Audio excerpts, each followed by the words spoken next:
உண்மையா இருக்கலாம், அதை இந்த ஊர் நம்பலாம். ஆனா நான் நம்ப மாட்டேன். என் கனவுல நான் பார்த்த நடந்த அநியாயத்தை புருஷனுக்கு நானே தண்டனையை கொடுத்தேன். அவ அப்பாவி, அவ புருஷ, இவன் துரோகி. வழியில அந்த குழந்தைய நான் பார்த்தேன், அனாதையா அழுதுகிட்டு இருக்கு. நானும் ஒரு அனாதை, அதனால தான் குடிச்சேன். என்ன எவன் கேட்பான்? கேட்க மாட்டேன். அந்த அயோக்கிய யாருன்னு நான் அங்கேயே சொல்லிருப்பேன். ஆனா போடிய சோறு இத்தனை வருஷமா அதுக்கு என் மனசாட்சிய குழி தோண்டி புதைச்சேயா. உருப்பிடுவியா? உருப்பிடுவியா நீ? அம்மா வணக்கம்மா. ஏண்டா குடிச்சிட்டு வந்து என் முன்னால நின்று பேசுற அளவுக்கு உனக்கு தைரியம் வந்துருச்சா? ஆமா ஆமா, உங்களுக்கு ஒரு உண்மை தெரியாது என்ன நடந்துச்சுன்னு. பாவாவ அநியாயமா கொண்டு அவ புரிஞ்சுட்டு நானே தண்டனை கூட்டு. ஜெய் துரோகி, நீ உருப்பிடுவியாடா? இந்த தைரியம் இருந்தா என் புருஷனை பத்தி எனக்கு முன்னால பேசுவ நீ. இனிமே மூஞ்சே முடியாது, ஒரு நிமிஷம் கூட நிக்க கூடாது. போவலியே, போடா இங்க இருந்து, போடா.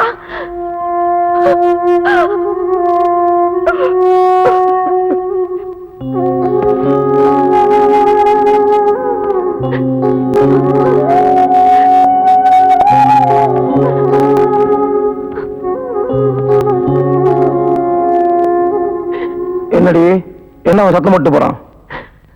இனி எத்தனை நாளைக்கு தாங்க நான் இப்படி ஊரா இருக்கு பூசி மழைப்படுது? ஏன் இப்படி அக்கிரமம் பண்றீங்க?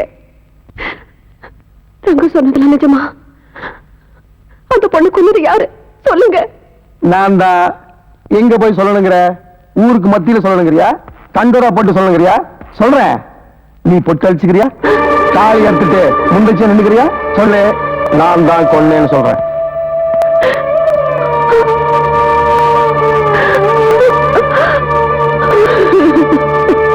கவிதா, உனக்கு வேற வீடு பார்த்திருக்கு. இனிமே யமுனா மட்டும் இங்க இருந்துகிட்டோம். என்ன புதுசா இருக்கு?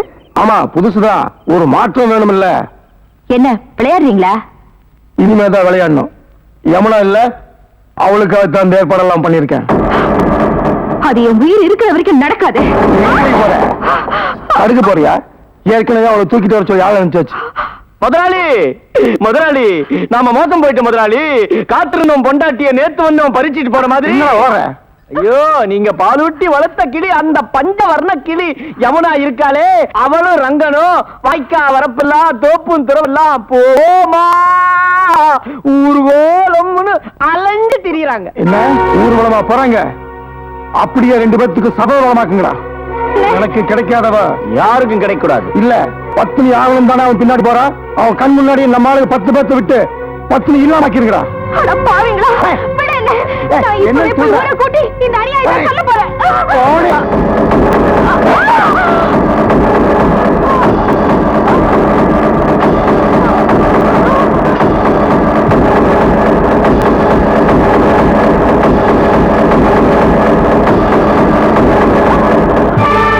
என்ன சொல்லிடா?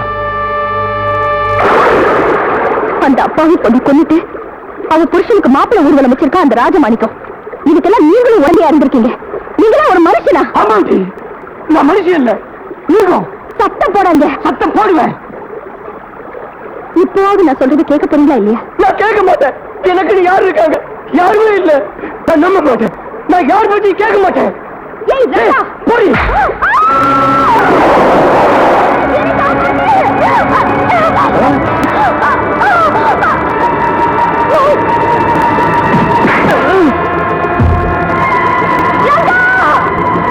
அந்த பொண்ணு பிடிக்கிறா.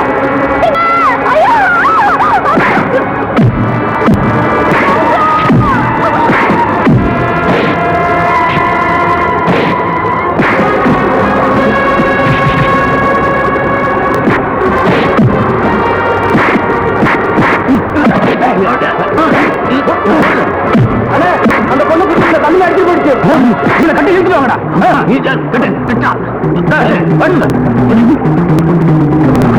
பாவி சண்டாளா, அவசரி மவனே, அந்த யமுனா பொண்ணை ஆத்துல கொண்டுட்டா. கொண்டுட்டா பாவி, கொண்டுட்டா. ஏண்டா அவளை சும்மா கொண்டியா? கெடுத்து கொண்டியா பாவி? அவன் மேல ஆசை இருக்குன்னு ஒரு வாரம் சொல்லியிருந்தா போது.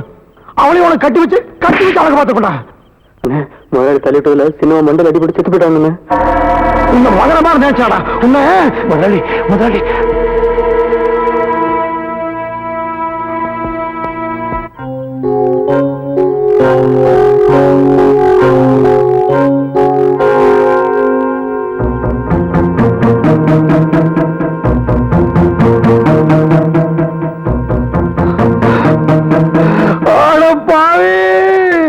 என்னோட கவிதாவையும் கொண்டுட்டேடா கொண்டுட்டேடா. என்னடா கொண்டுட்டேடா பாவி. அவனுக்கு என்னடா பாவம் பண்ணா இப்படி கொண்டுட்டேடா. அவன் வீடேறி போய் கலாட்டா பண்ணி உன்னை கொண்டு இருக்கணும். டேய் உன்னை விட மாட்டேன்டா. உன்னை நான் விட மாட்டேன். டேய் நான் ஜெயிலுக்கு போனா உன்னை விட மாட்டேன்டா. உன் நெஞ்சு போனா விட மாட்டேன்டா. மாட்டேன்டா உன் கருமாதி பண்ணா விட மாட்டேன்டா. உன்னை கொலை பண்ண விட மாட்டேன்டா. டேய் இங்க கொடுவாள் இங்க.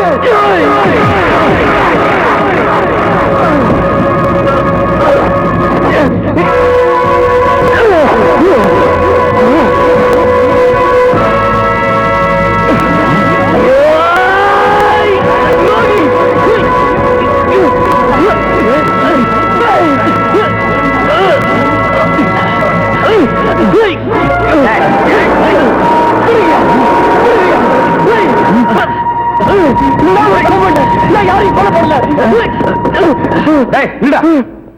பண்ணுங்க.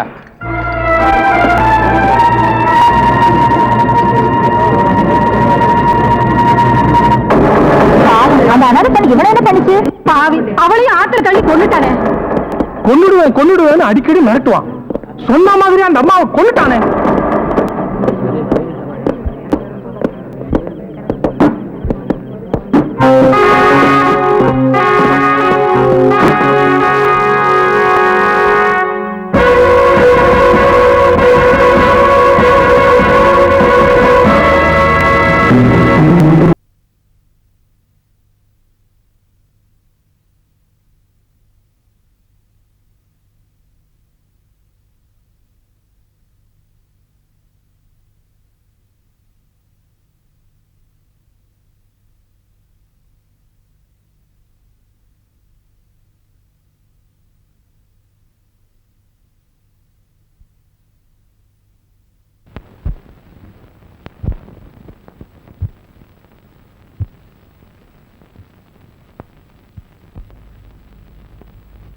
இதுவரை விசாரித்த சாட்சியங்களின்படியும் இது நாள் வரை நடந்த விசாரணைகளின் போது குற்றவாளியாக இருக்கும் ரங்கன் எந்த வார்த்தையும் பேசாமல் மௌனமாக இருப்பதையும் பார்க்கும்போது அவன்தான் ராஜமாணிக்கத்தின் இரண்டாவது மனைவி கவிதாவை அடித்துக் கொன்றான் என்பதும் ராஜமாணிக்கத்தின் ஆதரவில் தங்கியிருந்த யமுனா என்ற பெண்ணை ஆற்றில் தள்ளி கொன்றான் என்றும் தெளிவாகிறது.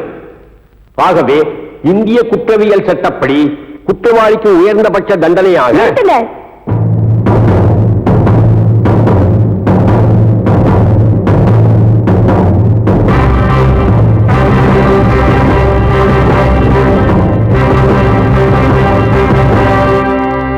யார் மணி? எந்த யமுனாவை இவர் ஆற்றில் தள்ளி கொலை செய்தார் என்று குற்றம் சாட்டப்பட்டிருக்கிறதோ அதே யமுனாதான் நான்.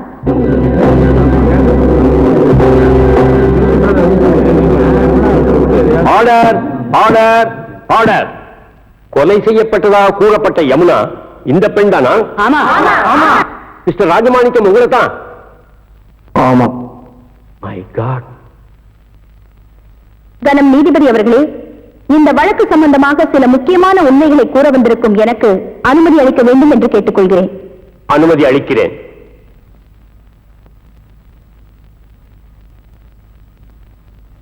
இந்த வழக்கு சம்பந்தமா விசாரிச்ச சாட்சியங்கள் படி இவன் என்ன ஆத்துல தள்ளி கொண்டது உண்மைன்னா நான் உயிரோடு வந்து உங்க முன்னால நிக்கிறது எப்படி சத்தியமாகும்? அப்படியானால் இதெல்லாம் வேணுமே இவரை பழி வாங்கறதுக்காக எதிரிகளால உருவாக்கப்பட்ட கதை. அது மட்டும் இல்ல, என்ன எப்படி இவர் கொலை செய்யலையோ அதே போல ராஜமாணிக்கத்தோட இரண்டாவது மனைவி கவிதாமாவையும் இவர் கொலை செய்யல. அதை எந்த ஆதாரத்தோடு சொல்லுகிறாய்? அவர் கொலை செய்ததா சொல்ற அந்த நேரத்துல அவர் அந்த இடத்துலயே இல்ல. வேறு எங்க இருந்தார்? மலமேடையில. அன்னைக்குதான் எங்க ரெண்டு பேருக்கும் திருமணம் நடந்துச்சு.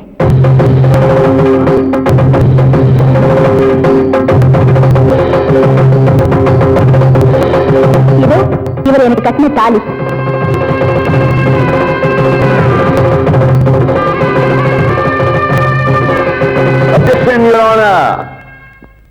நடந்ததாக சொல்லப்படும் திருமணத்திற்கு சாட்சியங்கள் இதோ எங்க கல்யாணத்தை முன்னணியில் நடத்தி வச்ச மெய்சாமி கவுண்டர்,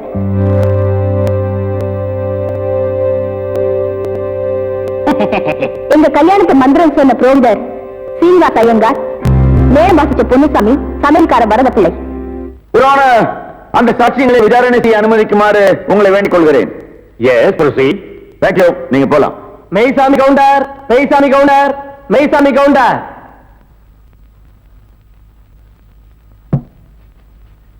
நீதான் மெய்சாமி கவுண்டரா? பின்ன நீங்களா மெய்சாமி கவுண்டர்? கேட்ட கேள்விக்கு பதில் சொல்லணும். மெய்சாமி கவுண்டர் நான் தான் சொல்லு. நான் தாங்க மைசம் கவுண்டர். அப்படி சொல்லு. உங்க குடும்பத்தில் எத்தனை பேர்? ஏன் கோர்ட்ல ரேஷன் கார்டு கொடுக்க போறீங்களா? ஐயோ, கேட்ட கேள்விக்கு பதில் கேளுங்க. எத்தனை பேர்? 3 பேர். போன மாசம் 16ஆம் தேதியில இருந்து 4 பேர். அது என்ன 16ஆம் தேதி? அன்னைக்கு தாங்க என் ஒய்ஃபுக்கு டெலிவரி ஆச்சு. சரி, இந்த ரங்க யமுனாவுக்கு எங்க தாலி கட்டினா? இருப்புல கழுத்துல தான் கட்டுவாங்க. எல்லாரும் கழுத்துல தான் கட்டுவாங்க. எந்த ஊர்ல கட்டினா? அப்படி விவரமா கேட்டதாங்க தெரியும். விவரமா கேட்கறேன். எந்த ஊர்ல கட்டினா? அப்படியா? நீங்க தான் முன்ன நின்னு இந்த கல்யாணத்தை நடத்தி வச்சீங்க. நான் முன்னாள் நிக்கிறீங்க, நான் பின்னால் என்ன? முன்னாள் ரங்கம் தான் நின்னு தாலி கட்டினா. அப்படியா? நீங்க போலாம். நல்ல யோசனை முடிச்சிருக்க. மறுபடியும் கூப்பிட்டா நான் வரேன். யோசனை பண்ணியாச்சு. நீங்க போங்க. போலாமா? அப்ப நீங்க ஹலோ, சீனிவாச ஐயங்கார், சீனிவாச ஐயங்கார், சீனிவாச ஐயங்கார். நீதான் சீனிவாசனா? அவன் இவன் என்று ஏகவசனம் பேச வேண்டாம். சீனிவாச ஐயங்கார். சீனிவாச ஐயங்கார் நீங்க தானா? யாம் யாம். நீங்க தான் தாலி கட்டினதா?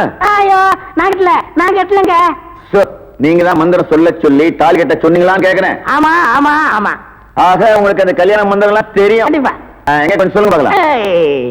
ஏன் உங்க கல்யாணத்துக்கு மந்திரம் சொல்லலையா? சொல்லுங்க. சொல்லணும். மரிஜோ இல்ல, உங்களை பார்த்தா சாஸ்திரிகள் மாதிரியே தெரியலையே. நீதிபதி என்ன இந்த வக்கீல் ஏட விடாம கேள்வியை கேட்டு ஜாதி பத்திரிகை கிளப்பா. இதை நீங்க கண்டிச்சு வைங்க. நான் சொன்னதை அப்படியே குறிச்சுக்குங்க. நீங்க போலாம். பத்மடம்பி, நாம நல்லா இருக்கணும். யமுனா அவர்களை விசாரணை செய்ய அனுமதிக்க வேண்டுகிறேன். S proceed. தேங்க்யூ.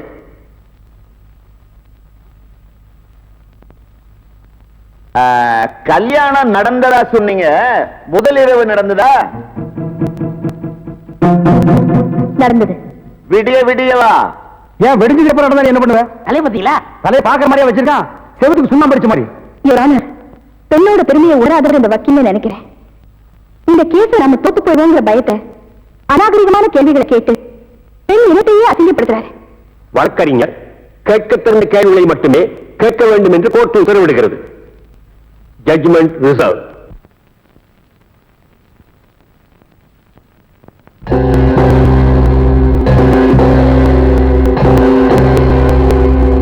இந்த வழக்கில் கொலை செய்யப்பட்டதாக கூறப்படும் யமுனாவே நேரில் வந்து கூறிய விளக்கத்திலிருந்து இந்த வழக்கு வேண்டுமென்றே ஜோடிக்கப்பட்டதாக உறுதி செய்யப்படுகிறது.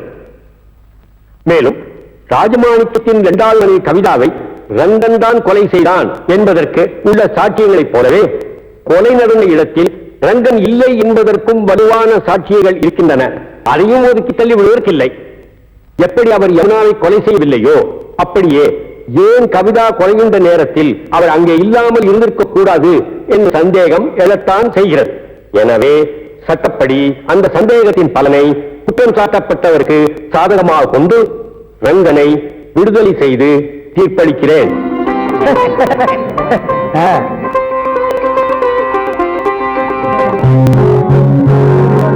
மேலும் இந்த வழக்கில் உண்மை குற்றவாளியை கண்டுபிடிக்க வேண்டும் என்று காவல்துறைக்கு உத்தரவிடுகிறேன்.